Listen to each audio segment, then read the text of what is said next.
Você já parou para pensar como seria o mundo se a titanoboa ainda existisse? Imagine uma cobra com mais de 13 metros de comprimento, pesando mais de 1 tonelada, deslizando silenciosamente pelos pântanos modernos. Agora pense, como isso afetaria os animais que conhecemos hoje? Os ecossistemas que conhecemos resistiriam? E o mais importante, será que o planeta suportaria o retorno de um predador tão colossal? No vídeo de hoje vamos explorar exatamente isso, um cenário onde a titanoboa reaparece na Terra atual. Mas além da curiosidade, essa viagem também vai te mostrar o quão frágil e ao mesmo tempo complexo é o equilíbrio da vida selvagem. Fica comigo até o final e você vai entender como uma única espécie pode transformar completamente o destino de um ecossistema. E o que isso tem a ver com a forma como nós, seres humanos, tratamos a natureza ao nosso redor. A história da titanoboa começa há cerca de 60 milhões de anos, logo após a extinção dos dinossauros. Em um mundo quente, úmido e repleto de florestas tropicais densas, esse monstro rastejante dominava o que hoje conhecemos como norte da América do Sul, mais especificamente na região da atual Colômbia. Diferente de qualquer cobra moderna, a titanoboa podia ultrapassar os 13 metros e chegava a pesar até 1.200 quilos. Isso significa que ela era maior que um ônibus escolar e mais pesada que um urso polar adulto. Sua espinha dorsal era uma verdadeira armadura flexível e sua força de constrição era suficiente para esmagar crocodilos inteiros, que, aliás, faziam parte da sua dieta. Sim, essa criatura se alimentava de outros predadores, o que a colocava com folga no topo da cadeia alimentar do seu tempo. Não havia competição. Nenhum sucuri, piton ou animal atual chega perto do que foi a titanoboa em termos de força, tamanho e domínio ambiental. Mas e se, por alguma anomalia genética, experimento secreto ou fenômeno desconhecido, a titanoboa voltasse a existir hoje? Suponhamos que ela fosse reintroduzida em um ambiente que lembrasse seu habitat original. Um lugar quente, úmido, com rios largos e presas abundantes. O cenário ideal seria a floresta amazônica, o Pantanal brasileiro, ou até mesmo pântanos da África Central, como o Congo. Agora pense na primeira semana dessa criatura viva nos tempos modernos. Com sua camuflagem natural, ela passaria despercebida nos primeiros dias, até o primeiro ataque. Imagine uma capivara desaparecendo misteriosamente na margem do rio. Um jacaré se contorcendo em vão, envolvido por uma força esmagadora. Animais de médio porte começaram a sumir. E com o tempo, os predadores locais, como onças, crocodilos e até búfalos selvagens, teriam que disputar território e alimento com um monstro que ninguém mais viu antes. Como a titanoboa caçaria? Provavelmente da mesma forma que fazia no passado, emboscando silenciosamente e usando seu peso descomunal para matar em minutos. Mas esse não seria o único problema. Com o tempo, o impacto da titanoboa se tornaria evidente em toda a cadeia alimentar. Se você não lembra como funciona uma cadeia alimentar, aqui vai um resumo rápido. Tudo começa com os produtores, plantas, passa pelos consumidores primários, herbívoros, depois pelos consumidores secundários, carnívoros, até chegar aos predadores de topo. Esses últimos, como as onças e as águias, regulam todo o ecossistema. Agora, se você adiciona um superpredador como a titanoboa nesse sistema, um animal sem predadores naturais, com força descomunal e apetite voraz, o equilíbrio quebra. O excesso de predação em uma ponta gera escassez para outros predadores. Animais fogem, alteram seus hábitos, deixam de se reproduzir, e logo espécies inteiras entram em colapso. Isso desencadeia um efeito dominó. Espécies de plantas que dependem de certos animais para polinização ou dispersão de sementes também desaparecem. E quando essas plantas somem, outras formas de vida vão junto. Uma única espécie pode provocar uma reação em cadeia que afeta todo o ecossistema. E o mais assustador, isso já aconteceu antes. Você sabia que nos Estados Unidos, especificamente no Parque Nacional dos Everglades, há um problema real causado por uma cobra gigante? A piton birmanesa, uma espécie não nativa da região, foi introduzida de forma acidental e se espalhou de forma descontrolada. Sem predadores naturais no novo ambiente, ela passou a se alimentar de praticamente todos os animais menores: veados, aves, roedores, até jacarés jovens. Resultado? Um colapso nas populações de pequenos e médios animais locais. Isso sem falar no impacto indireto na vegetação, já que muitos desses animais eram fundamentais para a dispersão de sementes. E estamos falando de uma cobra de no máximo 5 metros. Agora imagine isso multiplicado por 3. A titanoboa faria a piton birmanesa parecer uma minhoca.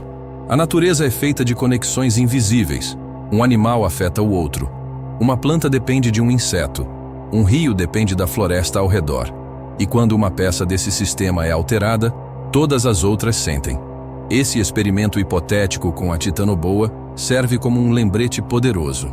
O ecossistema é frágil, complexo e profundamente interdependente. Ao brincar de Deus, introduzindo ou eliminando espécies sem pensar nas consequências, o ser humano pode provocar desastres ambientais de proporções catastróficas. E o mais irônico é que, mesmo sem trazer a titanoboa de volta, estamos causando efeitos semelhantes com as ações que tomamos hoje, desmatando, poluindo, extinguindo espécies, desequilibrando cadeias inteiras em nome do progresso. Agora pare por um momento e pense. Se o retorno de uma cobra gigante pode causar tanto caos na fauna atual, o que dizer da nossa própria espécie? Nós também somos predadores de topo. Também nos espalhamos por todos os cantos do planeta. Também alteramos ecossistemas inteiros, direta ou indiretamente. Mas ao contrário da titanoboa, nós temos consciência, temos ciência e temos a capacidade de escolher outro caminho. A pergunta que fica não é apenas "e se a titanoboa voltasse?", mas sim, e se nós aprendêssemos com ela? E se usássemos esse exemplo para enxergar que a preservação da natureza não é uma causa distante, mas uma urgência que nos afeta diretamente? E se, por acidente, a titanoboa escapasse de um centro de pesquisa e acabasse se aproximando de regiões urbanas? Imagine ela se movendo por canais urbanos, rios poluídos, ou até mesmo redes de esgoto em grandes cidades tropicais. Quais seriam os riscos para a população? Como as autoridades reagiriam? Esse cenário levanta uma questão sobre nossa vulnerabilidade diante de espécies desconhecidas. Além do choque ecológico, o impacto social seria imenso. Pânico, caos, tentativas de caça e, claro, um enorme desafio para a contenção de uma criatura que ninguém conhece de verdade. Se a titanoboa voltasse hoje, ela seria, sem dúvida, o achado biológico do século. Paleontólogos, biólogos, ecologistas e conservacionistas disputaram a oportunidade de estudá-la. Mas logo surgiria um dilema ético: manter o animal vivo em cativeiro ou deixá-lo agir livremente na natureza. Esse dilema revelaria as tensões entre ciência e preservação. Ao mesmo tempo, cientistas do mundo inteiro teriam a chance de entender como organismos tão grandes sobreviviam em climas extremos e o que isso poderia revelar sobre mudanças climáticas e evolução das espécies gigantes. Com o ressurgimento de uma criatura que parece saída de um filme de terror, a resposta da sociedade seria imediata: medo. Notícias sensacionalistas, boatos, pânico coletivo. A cultura pop abraçaria a ideia.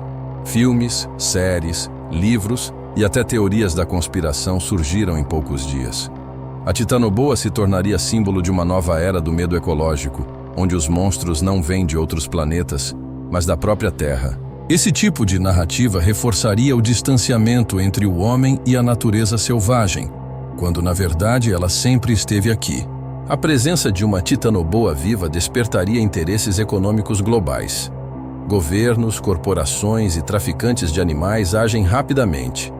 Zoológicos ofereceram fortunas para capturá-la, laboratórios buscam patente genética e até o turismo poderia explorar o safari da cobra gigante.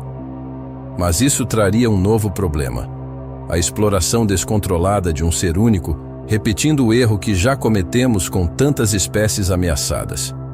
Em vez de proteção, viria o lucro. E mais uma vez, o ecossistema pagaria o preço. Seria possível evitar esse ciclo de destruição quando o dinheiro entra em cena? O que a titanoboa realmente nos ensina vai além do seu tamanho. Ela nos mostra que o planeta já foi dominado por criaturas gigantes e que tudo muda com o tempo, clima, ambiente, espécies. Mas o equilíbrio natural sempre encontra uma forma de se restaurar até o ponto em que a ação humana o impede. A volta hipotética da titanoboa serve como metáfora para entender que nosso impacto pode ser tão destrutivo quanto o de um predador pré-histórico. A diferença é que nós podemos escolher. E isso muda tudo! A titanoboa pode ter desaparecido há milhões de anos, mas sua história continua nos ensinando. Ela nos mostra como o equilíbrio da vida é frágil, como a introdução ou remoção de um único elemento pode desestabilizar tudo, e como estamos todos conectados: animais, plantas, rios, florestas e nós. Agora eu quero saber de você. Se a titanoboa voltasse hoje, você acha que ela dominaria algum território? Em qual parte do mundo ela se adaptaria melhor? Deixe sua opinião nos comentários, porque eu vou ler todos. E se você curte esse tipo de conteúdo que mistura ciência, imaginação e lições reais da natureza, se inscreva no canal, porque nos próximos vídeos a gente vai explorar outras criaturas e cenários tão incríveis quanto esse. Até a próxima, e cuide bem da natureza ao seu redor. Ela é mais poderosa e mais vulnerável do que parece.